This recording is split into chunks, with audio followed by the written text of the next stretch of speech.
Master Toastmaster, fellow Toastmaster, and welcome guests. I'm Holly Weberman, and I'm a roller skater. It is my favorite pastime. Just like the ice skaters that you see on TV, I can do the jumps and spins just on roller skates. I started skating when I was 8 years old, and I was a competitive roller skater for 4 years. I won our Michigan State Championship for 4 years in a row, our Great Lakes Regional Championship for 4 years in a row, and I placed third at Nationals twice.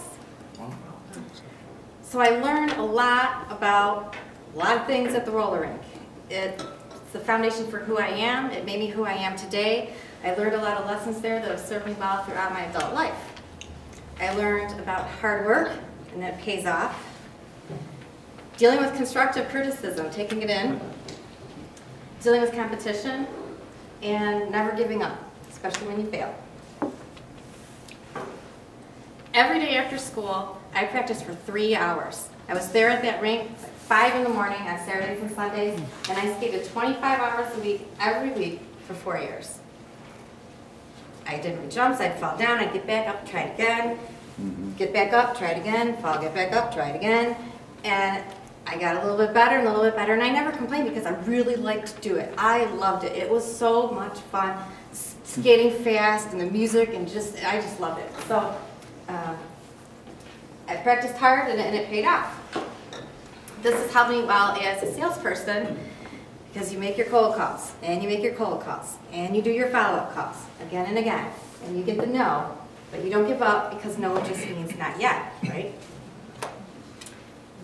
I learned to deal with criticism. My coach used to call me Grace because I was the opposite of graceful. My jumps were high, my spins were fast, but I did not have the lovely arms like the other girls did. So she would call out to me during my routine. She'd say, "You look like a wet noodle. You're just going through the motions. Your shade is down." And one day, my dad videotaped me so I could see for myself. And she was right. My shade did come down. It was like I pulled a window shade right down in front of my face, and I was not taking in any of that criticism that she was giving me. I was mad, I was frustrated, and I could see she was right. I did look like a wet noodle, and I was just going through the motions, flinging my arms around, and just being ridiculous with my footwork. But I knew that I wanted to be graceful like the other girls, and so I better listen, lift that shade up, and take that feedback in. So learning how to do that then has served me well as an adult, because I can tell when that shade's coming down and know to push it back up, because if I don't know what I'm doing wrong, how on earth am I going to get better and move on? I also learned to deal with competition. Back when I was skating, it was the late 70s, which was the heyday with roller disco and dancing, and I skated at the Skate World Detroit, and we had the largest club in the state. So there were about a dozen girls that were my age group that practiced with me every day, and we competed against each other at the meets. Well, the first time I went out to compete, I won, and I just thought it was a fluke. But I went back out and went to the next one, and I won again, and the more I won, the less my friends at the rink liked me. So they stopped talking to me, and they wouldn't practice semicircle with me, they wouldn't talk to me in line, they'd hide my music on me. One time I even saw a girl throw ball bearings on the floor before it was my turn at a competition to make me fall. And I felt really bad about this because I really tried to make friends, and it just, nothing I did would work. And so my dad would tell me, "Holly, you are not here to make friends, you are here to practice." And it's just better to focus on myself and what I was doing and be the best that I could be rather than looking and watching about what everybody else was doing.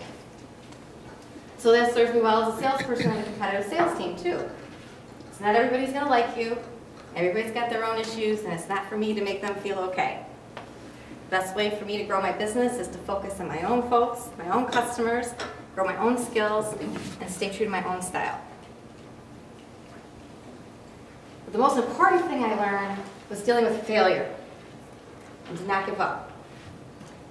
I won the state and I won the regional competitions, but when it came to nationals, I wiped the floor. And what that means is that you've fallen so many times that your bottom is literally wiping the floor clean. So imagine that you're at the Palace, like for a Pistons game. You've got all these people down there watching you, and you're down on the wood floor, 9 years old, you're in your sparkly suit, waiting for your music to start, and you're so excited, and you go up, and you do it, and you jump, and you fall. That's okay, you get up and you go on, and you do your next element, then you fall again. That's right, you get up, you go on, and then you do your spin, your thing that you're known for, that you never fall on, and you fall again. Well, that happened to me. It wasn't at the Palace, but it was at the Cornhusker Stadium in Lincoln, Nebraska. And my shit came down. And I sat there, and I was mad. I had practiced so hard. I wasn't even going to place now. Oh, I wasn't going to let anybody see me cry. But what was I going to do? Was I going to get up and just skate off the floor? Well, no, because then my music would be going on. There would be nobody out there. Kind of awkward. And I can't sit here forever. And so I realized, I really better get up, because the longer that I sit here, the farther the music goes on, the harder it's going to be for me to catch back up. And I wasn't going to let anybody see me cry or quit. So I got up, and I did it, and I finished. And it was a difficult moment for me, but I learned a lot. Recently, I lost my job, a job that I loved. I worked really hard, I made my number, but I was still cut. My best girlfriend reminded me, she said, Hallie, I've seen you take these horrendous falls, but you would still get up and you would go on and you would be just fine. And her analogy worked for me. I realized that I really did learn everything that I needed to know at the roller rink, and I just need to continue to apply it. So now, after my icebreaker, you know a little bit about me. I'm a hard worker. I can deal with criticism, so feel free. I know how to deal with competition, and I don't give up. So thanks for listening. Mr. Toastmaster.